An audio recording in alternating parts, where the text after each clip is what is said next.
ngithanda ukuthi ngubingelele khona la kuZimi Live. Uma nje ufuna ukuhlezi updated ngokwenzeka khona la eMzansi, ungakhohlwa ke nje mbukeli ukuthi ke usubscribe kule channel and uphinde ke phela uclick le bell for ama notification. Sengiphinde ngabuya ke futhi nama teaser omkhokha akuloke leli viki esikulona. So kuma teaser ethu ngizoqala ngayo lapha indaba yakhe uNobuntu naye ke lapha uMenga.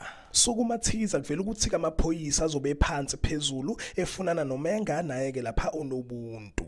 Baphinde baveza ukuthi uNobuntu uzozama ukubuyela kwaGumede njengoba ke bezobe befunwa amaphoyisa. Babeke sebeveza ukuthi uNobuntu uzoqhubeka nokubalekela amaphoyisa. Baphinde baveza ukuthi uNobuntu uzofunda ukuthi kwenzakalani uma udelele abazali bakho. Baphinde baveza ukuthi uDifa uzobe engafuni lutho emhlanganisa noNobuntu.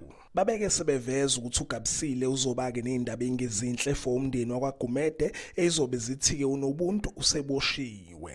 Ngidlule babeke sebeveza ukuthi uSibahle uzolikhuluma lonke ke iqiniso kubaba wakhe uNdlovu ukuthi ke kwenzakalani ngemali yebandla. Baphinde baveza ukuthi ke uNdlovu benaye ke lapha uDifa bazokwenza ke isivumelwano esithinta ke udaba lokulahleka kwemali. Ngidlule babeke sebeveza ukuthi uKhulekani uzoqhubeka nezwi uzoqhubeka ke nezimangaliso. Baphinde baveza ukuthi ke ubaba wakhe uKhulekani uMthembu uzomvakashela emtshela ukuthi ke isipho sakhe usebenzisa endaweni okungamele esisebenzise kuyo.